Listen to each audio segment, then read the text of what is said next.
Shalom, selamat pagi Bapak Ibu dan Saudara dikasih Tuhan. Kasih karunia dan damai sejahtera dari Allah Bapa dan Tuhan Yesus Kristus kiranya ada pada Bapak Ibu Saudara semua. Amin. Kembali kita bersama-sama berjumpa dalam sapaan firman di pagi ini. Dan mari kita siapkan hati kita sebelum kita menjalani setiap aktivitas pekerjaan dan pelayanan kita untuk merenungkan, untuk bersama-sama memahami apa yang menjadi kehendak Tuhan, dan kiranya juga Tuhan memampukan kita untuk melakukannya dalam hidup hari lepas hari. Mari Bapak Ibu Saudara, kita bersatu hati, kita memohon berkat-Nya di dalam doa. Selamat pagi Bapa, selamat pagi ya Allah, sumber kehidupan kami. Kami bersyukur di pagi ini Engkau mengingat akan setiap kami, umat milik kepunyaan-Mu.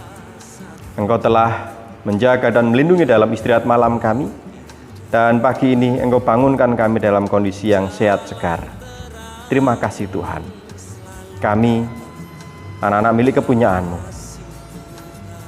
mengarahkan hati kepadamu ya Allah, untuk bersama mendengar dan merenungkan firman-Mu. Biar Roh Kudus memampukan kami, memberikan hikmat kepada kami, untuk boleh mengerti dan juga nantinya boleh melakukan apa yang menjadi perintah-Mu. Kami menyadari akan kekurangan kami, cacat, celah, dan dosa-dosa kami. Ampuni ya Allah. Dan kami berdoa, kami memohon, kami berserah di dalam nama Tuhan Yesus Kristus, Juru Selamat kami. Amin. Sapaan firman Tuhan pagi ini saya bacakan dari surat Roma pasal 9 ayat 20 dan 21. Roma 9 ayat 20 dan 21 yang demikian. Siapakah kamu, hai manusia, maka kamu membantah Allah? Dapatkah yang dibentuk berkata kepada yang membentuknya, mengapakah engkau membentuk aku demikian? Apakah tukang periuk tidak mempunyai hak atas tanah liatnya untuk membuat dari gumpal yang sama suatu benda untuk dipakai guna tujuan yang mulia, dan suatu benda lain untuk dipakai guna tujuan yang biasa? Amin. Demikian sabda Tuhan. Tema hari ini, semua berguna. Bapak Ibu Saudara yang dikasihi Tuhan, seringkali kita mendengar orang berkeluh kesah, tidak terima dengan kondisi kehidupannya. Mengapa hidup saya seperti ini?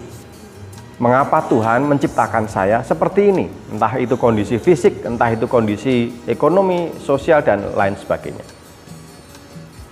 Bahkan mungkin kita juga pernah menyampaikan keluh kesah kita kepada Allah, menganggap Tuhan tidak adil dengan kondisi kita yang berbeda dari orang lain. Orang lain terlihat hidupnya lebih enak, nyaman, bahagia, sementara kita merasa sengsara, kesusahan, tidak ada hentinya. Bapak Ibu dan Saudara dikasihi Tuhan, pagi ini firman Tuhan mengingatkan kepada kita bahwa Allah punya rencana, Allah punya kuasa atas hidup setiap makhluk, termasuk kita. Siapapun kita, Tuhan telah membentuk seturut dengan rencananya, dan Tuhan telah mencipta berdasarkan kasih-Nya. Gambaran tadi yang dipakai sebagaimana tukang periuk.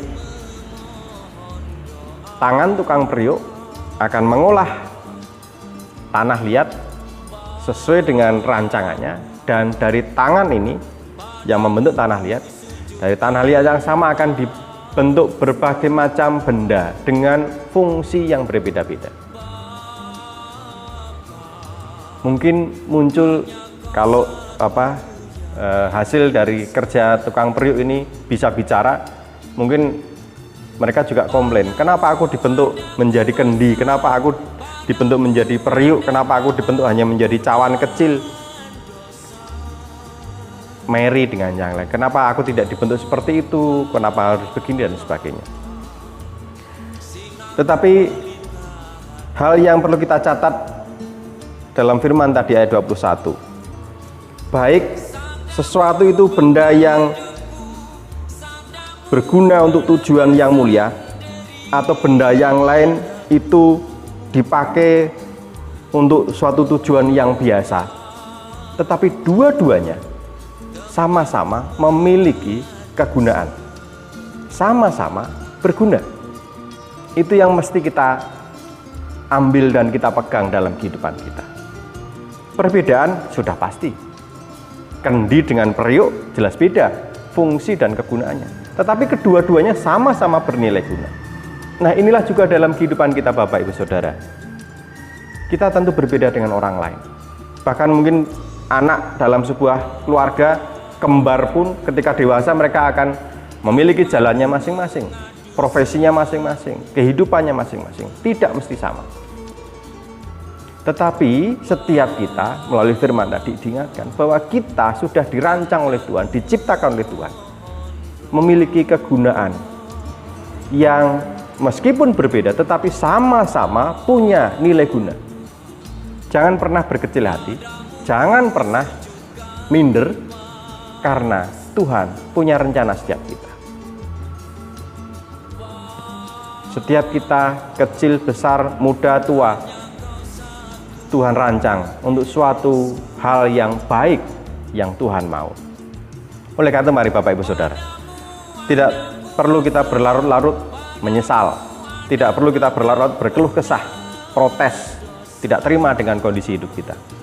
Sadarilah bahwa kita Tuhan rancang, punya nilai guna, punya manfaat dalam kehidupan kita ini, baik untuk diri kita, untuk orang-orang yang kita kasih, dan untuk orang lain. Tuhan mau kita sama-sama berguna. Tuhan memberkati. Amin.